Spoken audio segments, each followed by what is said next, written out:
कुर्बानी को लेकर हो गया फिर से भयंकर ऐलान। गाय को लेकर जबरदस्त अपील। जी हां दोस्तों, गाय की कुर्बानी को लेकर फिर से एक मुहिम छेड़ने की कोशिश किया गया है। दोस्तों, एक सनसनीखेज खबर इस समय निकलकर सामने आ रही है। All India United democratic front के अध्यक्ष बदरुद्दीन अजमल के जानिब से। प्यारे दोस्तों, अस्सलाम वालेकुम। आप देख रहे हैं इरफानी नेटवर्क यूट्यूब चैनल और मैं हूं मोहम्मद इरफान, झारखंड।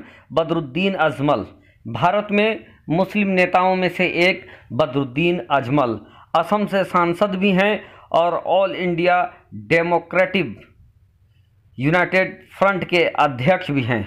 प्यारे दोस्तों, बकरीद, ईद उल जुहा जहां दुनिया जानती है, जमाना जानता है, इस्लाम के जो जायज़ जानवर है, अल्लाह तबारक व तआला ने जिन्हें ताकत, कुव्वत, इस्तिताअत दे रखा है, जिनके पास जायज़ माल है, रुपया पैसा है और इस मिक़दार तक है जहां कुर्बानी वाजिब हो जाती है, वैसे लोग जिलहिज्जा के 10 तारीख से कुर्बानी देना शुरू करते हैं। 10, 11 और 12 3 दिन तक कुर्बानी होती है। लोग अपने मुताबिक, इस्तिताअत के मुताबिक कुर्बानी करते हैं। लेकिन इसी कुर्बानी को लेकर दोस्तों भारत में एक लंबा बवाल का मौसम छिड़ा रहता है। क्योंकि दोस्तों जो कुर्बानी के जानवर है उस चीज़ को लेकर बवाल छिड़ा रहता है। भारत के अंदर दोस्तों जो गाय, जो इस्लाम धर्म में कुर्बानी के लिए वैलिड है, जायज़ है, लेकिन दोस्तों चूँकि ये भारत है, यह हिंदुस्तान है और हिंदुस्तान में बहुसंख्यक सनातन धर्म के चाहने वाले, मानने वाले हैं और सनातन धर्म में गाय को माता की उपाधि दी गई है और गाय की पूजा भी होती है। ऐसे में दोस्तों सीधे तौर पर गाय और सनातन धर्म की भावनाएं जुड़ी हुई है। इस चीज़ को लेकर दोस्तों बदरुद्दीन अजमल ने बड़ा ऐलान किया है, बड़ी अपील देश भर के मुसलमानों से किया है। क्या है अपील दोस्तों, पूरी जानकारी आप तक पहुंचाएंगे, लेकिन उससे पहले आपसे अर्बन गुजारिश करना चाहते हैं, अगर अभी तक आपने मेरे यूट्यूब चैनल इरफानी नेटवर्क को सब्सक्राइब नहीं किया है तो जल्दी से चैनल को कर लीजिए सब्सक्राइब, बेल के बटन को कर दीजिए ऑन और ऑल नोटिफिकेशन के ऑप्शन को दबा लें ताकि आने वाला हर वीडियो सबसे पहले आप तक पहुँच सके।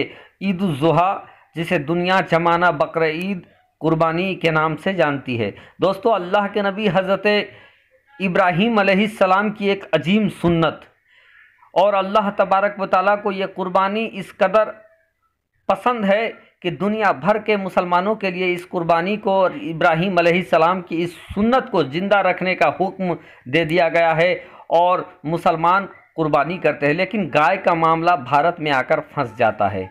गाय, बैल, ऊँट, खस्सी, दुम्बा, भेड़, ये तमाम चीज़ें दोस्तों इस्लाम में वैलिड है, यानी जायज़ है, इनकी कुर्बानी की जा सकती है।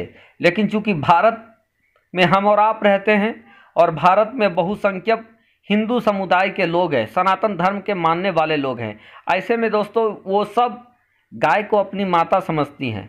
तो ऐसे में बदरुद्दीन अजमल ने एक अपील जारी किया है और मुसलमानों से ये अनुरोध किया है, ये गुजारिश किया है, इल्तिजा किया है कि आने वाले ईद उल जुहा में मुसलमान गाय की कुर्बानी ना दे, बल्कि जो दूसरे जायज़ जानवर हैं उन जानवरों की कुर्बानी दे। अब ऐसे में दोस्तों भारत सरकार ने भी कुछ जानवरों पर बैंड लगाया है। तो सरकार की गाइडलाइन क्या है? गाय पर तो भारत सरकार ने बैंड लगाया ही लगाया है, साथ ही साथ दूसरे और जानवर है जिस पर भी बैंड लगाया गया है। तो अब सरकार ने किन जानवरों की इजाज़त दी है, किन जानवरों को ज़बह किया जा सकता है, जिन जानवरों को ज़बह करने की इजाज़त है उन्हीं जानवरों की आप कुर्बानी दें, ताकि आप अलल ऐलान कहीं भी कुर्बानी दे सकते हैं। ऐसा नहीं कि छुपे छुपाए आप कुर्बानी दें और किसी भी गैर मुस्लिम भाई के भावना को चोट पहुँचे, भावना आहत हो। मैं आपसे भी गुजारिश करना चाहूँगा दोस्तों कि किसी भी तरीके के ऐसे जानवर की आप कुर्बानी ना दें जिसको सरकार ने प्रतिबंधित किया है, या उस जानवर की कुर्बानी देने से किसी दूसरे की भावनाएं आहत होती है। यकीनन दोस्तों जितने भी त्यौहार होते हैं एक तरीके से कुछ ना कुछ सीख देता है, और जो कुर्बानी जो है दोस्तों ये अपने आप में इसका नाम ही है कुर्बानी, यानी बलिदान देना।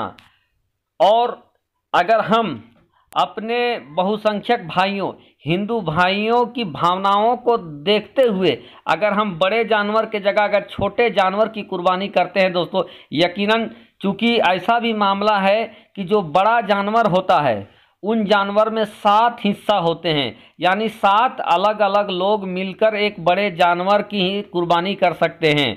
लेकिन छोटा जानवर भैंस, जैसे छोटा जानवर खस्सी आया, दुम्बा आया, भेड़ आया, इन जानवरों में सिर्फ एक आदमी ही एक ही हिस्सा बनता है, यानी जो इंसान अगर है उसको एक पूरा जानवर कुर्बान करना पड़ेगा। लेकिन अगर बड़ा जानवर है तो बड़े जानवर में यानी जो बैल हैं, जो ऊंट है, बैल है, उसके बाद आपका जाकर दूसरा जो जानवर है, उन जानवरों में 7 लोग मिलकर एक ही जानवर में कुर्बानी कर सकते हैं और उनकी कुर्बानी हो जाती है।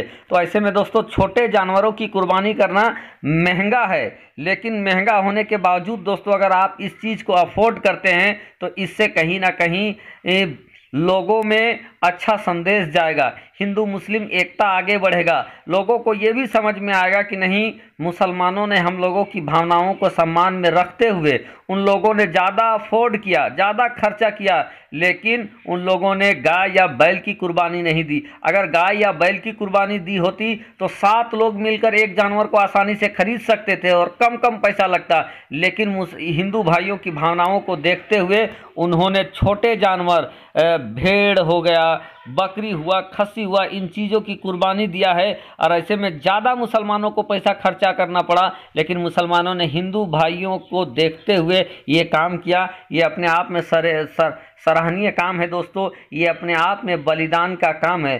तो दोस्तों जिस चीज़ से मोहब्बत फैले वो काम करे, ऐसा काम बिल्कुल ना करे जिन काम से नफरत फैले। और यकीनन दोस्तों हिंदू भाइयों की भावनाएं बड़े जानवर गाय से, खास करके गाय से जुड़ी हुई है। तो ऐसे में आने वाले बकरीद को, कुर्बानी को दोस्तों आप गाय को ना कुर्बान करें बल्कि छोटे जानवरों की कुर्बानी कहे। यही गुजारिश है दोस्तों, यही अपील है। आजकल दोस्तों यूं भी मुसलमानों को टारगेट में लिया जा रहा है, जगह जगह पर मुसलमानों के खिलाफ नफरत की भावनाएं भड़काई जा रही है। तो ऐसे में हम लोगों को चाहिए कि कुछ ऐसा काम करें कि लोगों को समझ में आए कि मुसलमानों को जितना बड़ा विलन बताया जा रहा है वो मुसलमान असल में वो बात नहीं है। मुसलमान त्याग और बलिदान की प्रतिमूर्ति है, मुसलमान न्याय की प्रतिमूर्ति है, मुसलमान करुणा की प्रतिमूर्ति है, मुसलमान दया करना जानता है, मुसलमान मोहब्बत करना जानता है। और इस मोहब्बत करने के काम को नबी पाक ने हम लोगों को सिखाया है दोस्तों। तो नबी का जो हिदायत है उसको आम करें।